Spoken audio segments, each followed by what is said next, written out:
오늘 본문을 보면은 애굽에 내려가서 아내를 바로에게 빼앗길 뻔한 그런 큰 어려움을 당한 아브라함이 하나님의 기적적인 간섭으로 아내를 되찾고 가나안으로 돌아옵니다. 그리고 돌아와서 베델과 아이 사이 곧 세겜 땅 모래 상수리 나무에 이르러서 여호와의 이름을 불렀다. 하나님께 단을 샀고 여호와의 이름을 불렀다. 이렇게 4절까지 기록을 하고 있어요. 지난주에 본 것처럼 아브라함이 애굽까지 내려간 것은 가나안 땅이 하나님께 받은 약속의 땅임에도 불구하고 자신의 기대와는 못 달랐고 생존과 적응이 힘들어서 남방 네게베까지 내려갔다가 설상가상으로 큰 흉년 기근까지 들었기 때문이었습니다. 그런데 그렇게 애굽으로 내려갔다가 어떤 사건을 겪고 다시 가나안 땅으로 돌아와서 어디로 리턴한다고요? 처음 단을 쌓았던 곳 베델과 아이 사이예요. 정확히 말하면요, 세겜 땅 모래 상수리 나무 앞이에요. 하나님이 12장 4절에서 이곳이 내가 너에게 주고자 한 그 땅이다 말했던 그 땅이에요. 그곳에서 다시 하나님께 단을 쌓고 여호와 이름을 부르죠. 근데 이런 아브라함의 여정, 세겜 땅 모래 상수리 나무 아래에서 이곳이 내가 네게 준 땅이다 하나님의 말씀을 듣고 단을 쌓고 여호와 이름을 불렀잖아요, 그죠? 근데 그럼에도 불구하고 생존이 어렵고 적응이 어려워서 점점 남방 땅으로 내려갔어요. 남방 땅은 지명 네게베를 의미합니다. 남쪽이라는 뜻도 있지만 가나안 땅의 남쪽은 황무지로 구성되어 있는 지역입니다. 북쪽은 갈릴리를 비롯해서 비교적 초지가 있고 좋은 땅이지만 남쪽으로 갈수록 뭐예요? 척박한 땅이에요. 근데 왜 자꾸 남방으로 가는 거예요? 좋은 땅을 놔두고 왜 자꾸 척박한 땅으로 가는 거예요? 밀리는 거예요, 밀리는 거. 하나님이 주신 약속의 땅, 세겜 땅, 베델과 아이 사이, 모래 상수리 나무 근처, 거기서 자꾸 밀리는 거예요. 이미 거기에 가나안 원주민들이 자리를 차지하고 자기보다 힘이 센 포악하게 보이는 그 사람들이 떡 버티고 있기 때문에 자꾸 밀려서 네게베까지 온 거죠. 근데 하나님이 주신 그 처음 땅 모래 상수리 나무 근처, 모래 상수리 나무라고 할 때 모래는 지명입니다. 지명. 상수리 나무는요, 지명이 아니고 나무 이름이에요. 그러니까 모래 상수리 나무는 모래 상수리 나무 근처 그런 뜻이에요. 근데 상수리 나무는 굉장히 키가 큰 나무입니다. 가나안 땅에서도 키가 큰 나무 중에 일종이에요. 그래서 가나안 사람들은 그 하늘로 쭉 뻗은 키가 큰 상수리 나무를 보면서 이 나무는 하늘과 땅을 연결시켜주는 신성한 나무다, 그렇게 생각을 했어요. 그래서 상수리 나무가 있으면은 가나안 사람들은 단을 쌓았어요. 그리고 왜요? 그곳이 하늘과 땅이 연결되는 신성한 곳이라고 생각을 했기 때문이죠. 그리고 그 상수리 나무로 유명했던 모래라는 지명의 이름은 선생, 교사 그런 뜻을 가지고 있습니다. 그러니까 상수리 나무로 유명했던 모래는 하늘과 땅을 이어주는 신성한 곳, 그곳에서 무엇이 있다고요? 모래, 선생, 교사, 다른 말로 번역하면 점쟁이, 무당, 그렇게도 번역이 되어요. 그러니까 모래 상수리 나무가 하나님이 아브라함에게 주신 약속의 땅이란 말이에요. 근데 그것은 사실 어떤 땅이에요? 가나안의 우상 바알과 아세라를 섬기는 가나안의 신은 풍요와 다산의 신입니다. 가나안 원주민들은 풍요와 다산의 신인 바알과 아세라를 섬겼고 그 바알과 아세라를 섬기는 구체적인 곳이 상수리 나무 아래라고 볼 수 있죠. 풍요와 다산의 신을 섬기는 가나안 원주민들이 상수리 나무 아래에서 자신들을 풍요롭게 해주고 번성하게 해준다고 믿고 있는 풍요와 다산의 신에게 복을 빌고 그 풍요와 다산의 신의 교사라고 여겨지는 예언자들, 무당들이 그 원주민들을 가르치고 그 원주민들에게 스승 노릇하고 있는 곳이 어디예요? 모래예요, 모래. 세겜 땅 모래 상수리 나무예요. 그러니까 하나님이 아브라함에게 본토 친척 아비 집을 떠나라고 말씀하시면서 무엇을 약속해서요? 네게 땅과 자손을 줄게라고 약속을 했잖아요. 본토 친척 아비 집을 떠나서 내가 지시하는 땅으로 가라고 했단 말이에요. 그리고 들어온 것이 어디라고요? 세겜 땅 베델과 아이 사이 모래 상수리 나무예요. 근데 그것이 어떤 곳이에요? 가나안의 우상 숭배의 본산지라고 할 수 있는 그런 곳이란 말이에요. 모래, 스승, 교사, 무당, 점쟁이 그런 뜻이에요.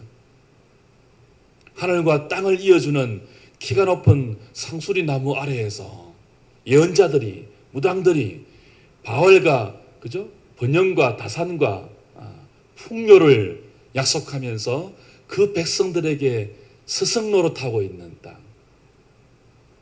모래 상수리 나무입니다. 호세아 4장 12절 13절을 보면은 나중에 이제 그 아브라함의 후예들이 가나안 땅을 정복하고 그 땅을 하나님 섬기는 땅으로 이방 가운데 선포해야 할 하나님 백성들이 타락했어요. 그래서 타락한 하나님 백성들을 향하여서 하나님이 선지자 호세아를 통하여 탄식할 때 호세아 4장 12절 13절 이런 탄식이 나와요. 내 백성이 나무를 향하여 묻는다. 그런 탄식이 나와요. 그리고 13절에 가면 그 나무 중에 하나 마지막에 상수리 나무를 들어요. 내 백성이 나무를 향하여 묻는데 그 중에 하나가 뭐라고요? 상수리 나무예요.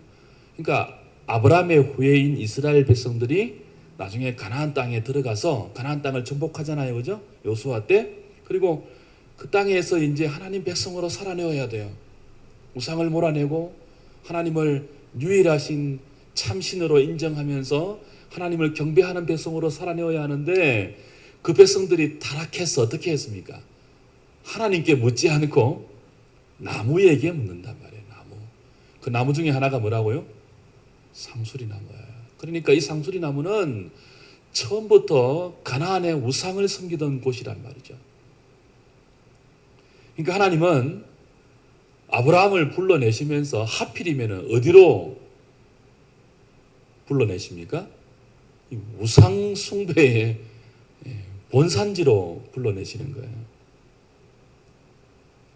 본토 친척 아비 집을 떠나서 하나님의 지시를 따라 살겠다고 믿음으로 결단하고 순종해서 떠나온 아브라함에게 하나님이 들여보내신 곳은 하나님께서 논을 갈고 밭을 갈고 잘 준비해서 여기 있다 이거 먹으라 하고 안겨주신 그런 땅이 아니에요. 이미 뭐죠? 풍요와 다산의 신을 섬기는 아브라함에 비하면은 거인이라고 말할 수 있는 키골이 장대하고 힘이 세고 자신보다 훨씬 능력이 있어 보이는 가나안 원주민들이 그 풍요와 다산의 신을 섬기면서 떡하니 버티고 있고 자리를 잡고 있는 바로 그곳 모래 상수리 나무 아래로 하나님이 인도하신 거예요. 이건 굉장히 의도적입니다. 요즘 그 종편입니까? TV 프로 중에 신의 한 수라는 프로가 있는 것 같더라고요. 한두 번 본 것 같은데 신의 한 수 맞습니까? 신의 한 수. 이게 신의 한 수입니다. 하나님이 아브라함을 어디로 인도했다고요? 세겜 땅 베델과 아이 사이 어디예요? 모래 상수리 나무 앞으로 인도했단 말이에요. 우연히 즉흥적으로 그냥 들여보내는 게 아니고 아무 생각 없이 그것으로 인도하신 게 아니고 신의 한 수입니다. 제가 바둑을 한 4급 둡니다. 지금은 한 10급 둘까요? 대학 2학년 때 4급이었으니까. 그리고는 거의 바둑을 안 뒀으니까 한 10급 될 겁니다. 근데 바둑을 두시는 분은 알 거예요. 바둑에서 가장 중요한 것이 포석입니다. 포석. 바둑 초반부에, 바둑 기사들이 보면은 초반부에 돌을 다 이렇게 놓잖아요. 그죠? 근데 우리가 볼 때는 아무 생각 없이 놓지만은 생각 없이 놓는 돌이 아니에요. 그게 굉장히 의미심장한 신의 한 수가 들어있는 포석이란 말이에요. 그래서 초반에 두는 그 돌을 중심으로 해서 반상, 이 바둑의 땅을 어떻게 운영할 것인지를 다 계획하고 그 계획 아래서 뜨는 돌이 포석입니다. 포석. 그래서 바둑은 포석의 싸움이라고 말할 수 있습니다. 고수들은 포석에서 장구합니다. 장고. 하수들은요, 포석을 생각 없이 뚜어요. 되는 대로 뚜어요. 상수들은요, 포석에서 몇 수를 내다보면서 장고의 장고를 거듭합니다. 그러니까 하나님이 본토 친척 아비집, 길게 말하면 메소포타미아, 갈대아, 우르에서 떠나 하란을 거쳐 가나안 땅으로 아브라함을 들어오게 하실 때 이 포석을 가지고 여기로 인도했다는 거예요. 여기가 어디라고요? 모래 상수리 나무 앞입니다. 신의 한 수죠. 다시 말하면 하나님이 아브라함을 이 땅에 들여보내신 것은 아브라함을 통해서 그 땅을 하나님 나라 만들기 위해서입니다. 그래서 아브라함에게 약속하신 것이 두 가지 뭐였죠? 자손과 땅이었어요. 자손과 땅은 단순한 눈에 보이는 이 부동산과 많은 후손들 정도가 아니고 뭐라고 했죠? 나라의 중요한 요소입니다.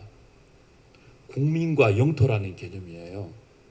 주권자이신 하나님이 그 백성으로 아브라함과 그 후예들을 선택한 것이고, 그죠? 그 백성들을 통하여 하나님이 그들을 다스려 가시면서 우상, 풍요와 다산의 신을 섬기고 있는 우상의 나라인 가나안 땅을 하나님의 나라 만들겠다는 포석을 가지고 가나안을 지금 여기 심으신 거예요. 하나님의 첫 수입니다. 첫 수.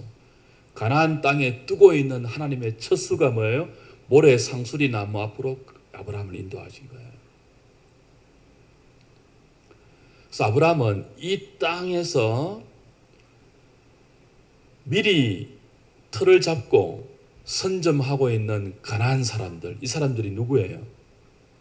자기들의 힘을 의지해서 풍요와 다산의 신을 섬기며, 그죠?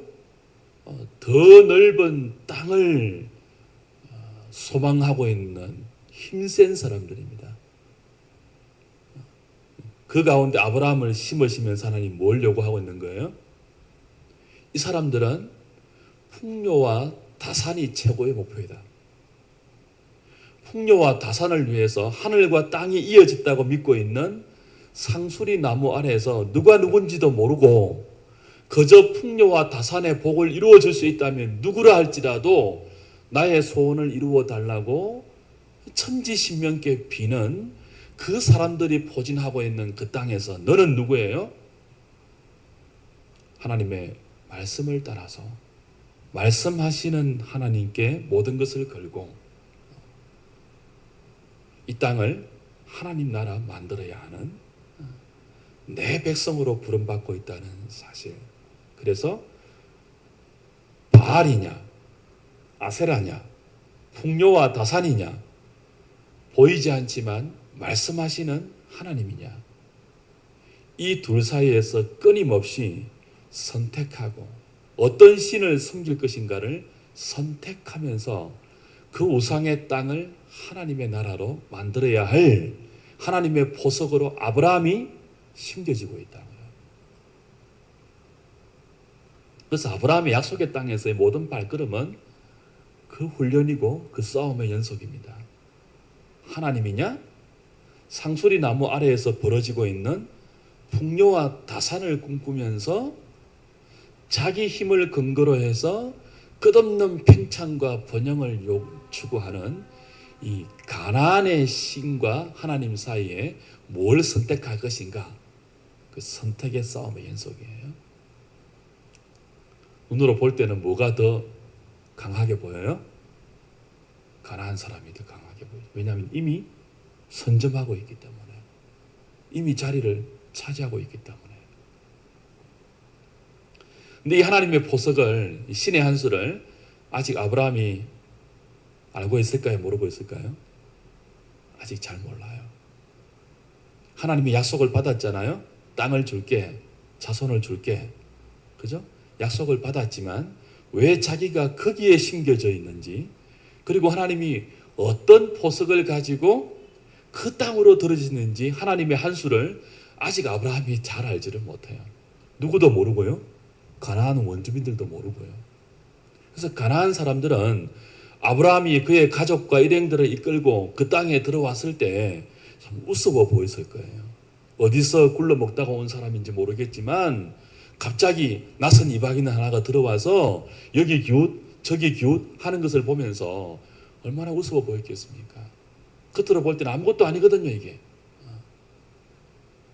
근데 그들이 모르고 있는 거죠. 그런 아브라함이 누구의 한 수라고요? 신의 한 수인 것을 모르고 있는 거죠. 장차 아브라함과 아브라함의 후예들이 뭐예요? 그 땅을 믿음으로 정복할 것이며, 하나님은 그 백성들을 통하여 이 음란하고 우상 숭배로 가득한 가나안 땅이 하나님의 나라 될 것임을 가나안 원주민들은 모르고 있죠. 그래서 아브라함을, 신의 한 수인 아브라함을, 그 신의 한 수의 첫 포석인 아브라함이 모래 상수리 곁에 와 있는 것들을 그들이 가짜않게 여기는 거죠. 우습게 여기는 거죠. 누구도 모르고요. 아브라함 자신도 모르고요. 그러니 당황하는 것입니다. 기대를 안고 왔는데 모든 것을 버리고 메소포타미아를 떠나서 하란에 왔다가 하란에 오래 살다가 또 하나님 음성이 들려서 하란을 떠나서 여기까지 왔는데 아브라함도 하나님의 한 수를 아직 모르는 거죠. 이 땅이 뭐 이래? 주일날 우리가 보았지 않습니까? 이게 왜 이래? 적응하기 힘든 거예요. 생존하기조차 힘들어 보이는 거예요. 눈에 보이는 현실은 신의 한 수를 모르기 때문에. 그래서 그는 점점 남방으로 갔다가 애굽까지 갑니다. 가서는 뭘 배우는 거예요? 신의 한 수 중에 조금을 배워오는 거예요. 조금을. 내가 보기에는 그 땅이 너무 살아남기 힘든 땅이었고 적응도 안 되는 땅에서 점점 남방으로 옮겨왔는데, 남방 네게베 땅에서 큰 기근까지 겹쳐서 애굽까지 왔는데, 애굽에서 아브라함이 경험한 게 뭐죠? 그렇게 약속의 땅을 버리고 현실적인 어려움 때문에 약속의 땅을 버려서 자기 판단, 자기 생각, 자기 계획을 가지고 애굽까지 갔다가 큰 낭패를 본 거예요. 기근보다 더 큰 문제를 만났죠. 약속의 부인인 사레를 바로에게 빼앗길 뻔한, 사레를 통해서 이삭이 아닌 사탄의 자식이 나올 수도 있는 엄청난 문제를 경험하고 그 문제 속에서 개입하시는 하나님을 경험했습니다. 그리고 뭘 배운 거예요? 하나님이냐 현실이냐, 두 가지의 선택의 기로에서 언제나 뭐예요? 하나님을 선택하는 것이 옳다는 것을 조금 배워서 애굽에서 나왔어요. 아직 완전히는 아니지만, 여러분 아브라함이 하란에서 불러낸 받는 것은 이제 첫 걸음을 뗀 것입니다. 첫 은혜를 받은 거예요. 새로운 피조물로 모든 것이 새롭게 여겨지는 새로운 피조물로서의 믿음의 삶을 결단하고 그 믿음의 발걸음을 옮겼지만 이제 시작이에요. 이제 믿음의 어린아이예요. 아직 아브라함은 하나님이 어떤 분이시며 그 하나님께 부름받은 자신이 얼마나 연약하고 허물투성이인 인생인지를 아직까지 잘 몰라요. 그런 자기를 통한 하나님의 원대한 계획도 아직은 몰라요. 근데 그걸 뭐예요? 애굽까지 내려가는 실수를 통하여 조금 배우고 온 거예요. 조금 배우고 온 거예요. 배우고 와서 다시 어디로 리턴하는 것입니까? 다른 곳으로 가지 않습니다. 그곳으로 와요. 이게 뭐야? 도대체 왜 이런 일이 있을 수가 있어? 라고 여겨서 점점 내려갔던 바로 그곳 모래 상수리 나무 앞으로 돌아오고 있어요. 거기서 다시 뭐 하고 있어요? 다시 단을 쌓고 다시 여호와의 이름을 부르고 있어요. 뜻이 뭐라고요? 하나님, 내가 아직까지 잘 몰라서 내 힘과 내 판단과 내 경험으로 눈앞에 있는 현실 때문에 하나님의 말씀을 채 믿지 못하고 적응하기 힘들다고 자꾸 내려가고 하다가 애굽까지 갔습니다. 근데 거기서 배운 게 뭐예요? 약속의 땅을 떠나면 말씀하시는 하나님이 아닌 자기 생각을 선택하면 눈앞에 있는 현실을 따라서 선택하면 결과가 죽음일 수도 있다는 사실을 배워서 온 거죠. 자기 경험, 자기 생각, 자기 판단, 눈앞에 있는 현실에 급박하게 돌아가는 그것이 아무리 급해 보여도 그것 따라가다 보면 큰 낭패를 본다는 것을 뜨겁게, 아주 뜨겁게 경험하고 왔습니다. 그리고 하나님이 얼마나 신실하신 분인지, 자기는 약하지만, 자기는 어리석지만 하나님은 자기 백성을 얼마나 신실하게 지키는 분인지를 실수를 통해서도 배워왔어요. 조금 배워온 거죠. 배워와서 모래 상수리 앞으로 리턴해서 그 고백을 하는 것입니다. 하나님 없이는, 내 생각으로는 이제부터 내 인생, 하나님께 걸려든 내 인생, 하나님 말씀에 사로잡힌 내 인생은 이제부터는 내 힘으로 살아가다가는 백전백패인 것을 조금 알았습니다. 하나님, 다시는 내 생각으로 살지 않도록 도와주십시오. 그게 뭐예요? 여호와께 단을 쌓고 여호와 이름을 부르는 거예요.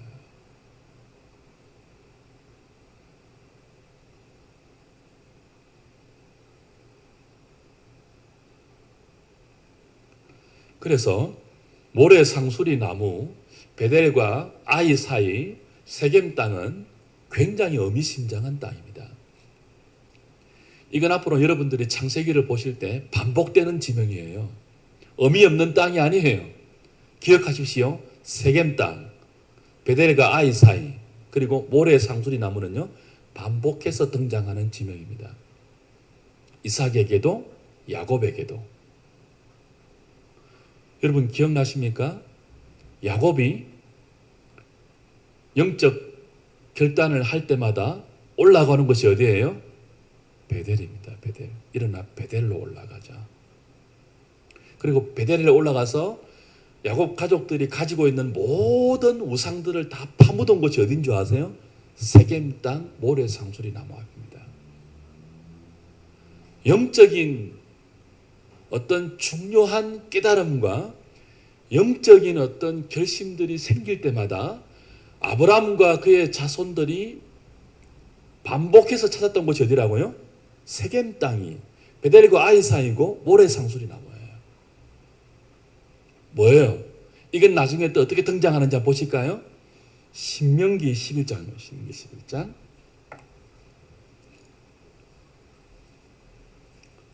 신명기 11장 29절 30절 한번 보십시오.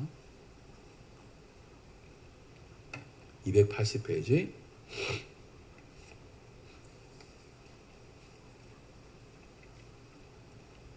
같이 읽겠습니다. 11장 29절 30절 시작.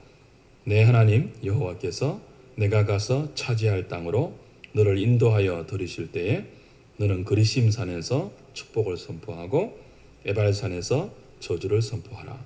이 두 산은 요단강 저쪽 곧 해지는 쪽으로 가는 길 뒤 길갈 맞은편 모래 상수리 나무 곁에 아라바에 거주하는 가나안 족속의 땅에 있지 아니하냐.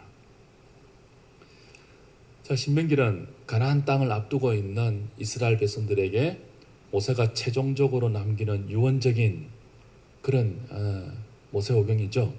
그죠? 가나안 땅에 들어가기 직전에 있는 이스라엘 백성들에게 모세가 창세기를 지금 짓고 있습니다. 쓰고 있습니다. 그러면서 조상들 이야기를 하고 있어요. 지금 그 조상들 이야기를 창세기에서 다 하고 나서 이제 너희들이 그 조상 누구예요? 아브라함과 야곱과 이삭과 요셉 아닙니까? 그 조상들에게 약속하신 땅을 목전에 두고 있다. 이제 그 땅에 들어가면은 뭘 해야 한다는 거예요? 그리심산에서는 축복을 선포하고 에발산에서는 저주를 선포하는데 그 그리심과 에발산이 있는 곳이 어디예요? 모래 상수리 나무예요. 가나안 땅. 그러니까 모래 상수리 나무는 축복과 저주의 갈림길이에요. 그리심, 에발. 축복과 저주의 갈림길은 어디에서부터 비롯되는 것입니까? 하나님이냐 우상이냐입니다. 그게 언약의 핵심이에요. 가나안 땅에 들어가서 그들이 언약적인 축복을 받을 때는 언제예요? 언제나 하나님을 선택하고 하나님께 순종할 때입니다. 반대로 언약적 저주에 해당될 때는 언제나 하나님을 버리고 우상을 섬길 때예요. 그곳이 어디에 있다고요? 모래상수리예요. 모래상수리 근처예요. 결국 모래상수리는 처음부터 무엇으로 등장하는 거예요? 아브라함과 그의 후손들의 선택의 기로로 등장하는 지명이에요. 굉장히 중요한 것이죠. 하나님의 포석입니다. 그 선택의 기로에서 아브라함과 그의 후손들이 이스라엘 민족들이 하나님이냐 우상이냐 그 선택에 따라서 축복과 저주가 나뉘우는 믿음으로 보이지 않지만 말씀하시는 하나님을 선택할 것인가? 그렇지 않으면 번영과 다산과 그죠? 축복을 약속하고 있는 우상, 그 우상을 섬길 것이냐? 그 우상을 섬기는 사람들이 끝없이 추구하고 있는 자기 왕국을 따라갈 것이냐? 그렇지 않으면 죄를 버리고 말씀을 따라서 내가 네게 지시하는 하나님의 나라의 백성이 되어라고 요구하시는, 그래서 언제 어떤 일이 생기고 어떤 어려움이 있더라도 말씀하시는 하나님을 따라서 하나님께 순종할 것이냐에 따라 복과 저주가 나뉘우는 선택의 기로가 이스라엘 민족의 조상인 아브라함이 가나안 땅에 첫 발을 딛는 지명에서부터 이미 암시되는 것입니다.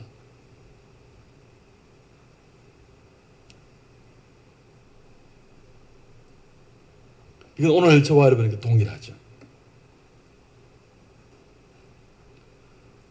아브라함과 그의 자손들이 하나님이 주신 땅에서 어떻게 살아야 할지를 배울 때마다 아브라함도 그렇고 그의 후손들도 그렇고 어디로 모인다고요? 모래 상수리 앞으로 모여요. 그리고 뭐 한다고요? 단을 쌓아요. 그냥 단 안 쌓습니다.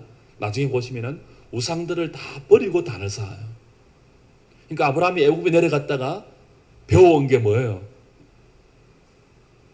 현실 따라서 약속의 땅을 버리고 말씀하신 하나님을 버리고 눈에 보이기에, 그죠? 눈에 보이기에 생존할 수 있다고 여겨지는 그 선택을 해서 큰 코 다친 아브라함이 다시 돌아와서 모래 상수리 앞에서 하나님께 단을 쌓고 여호와 이름을 불렀다는 것은 의미가 심장하죠. 하나님, 다시는 그렇게 살지 않도록,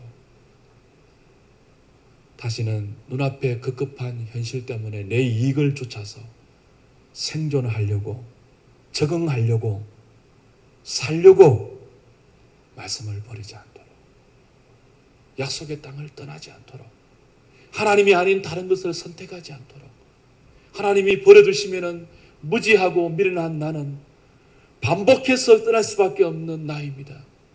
불쌍히 여겨 주시옵소서.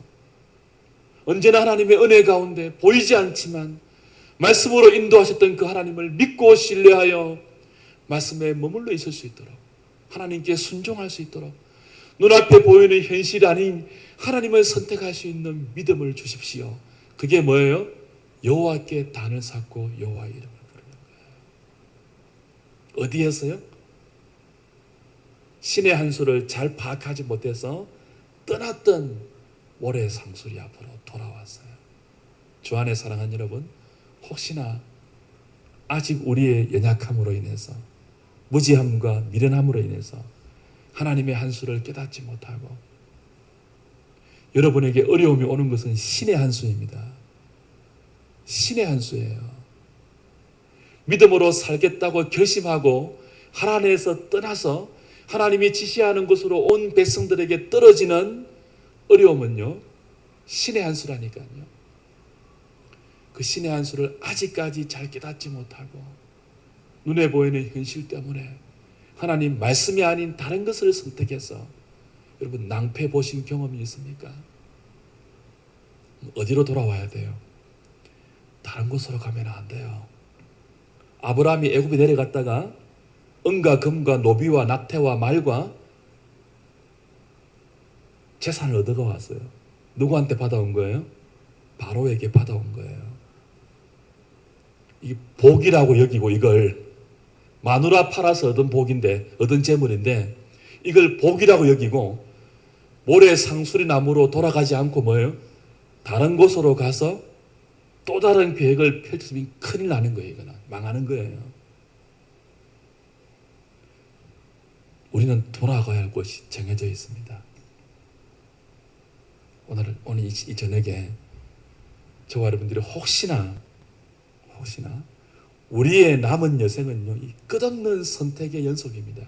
하나님이냐 우상이냐, 눈에 보이는 현실이냐 보이지 않는 하나님의 말씀이냐.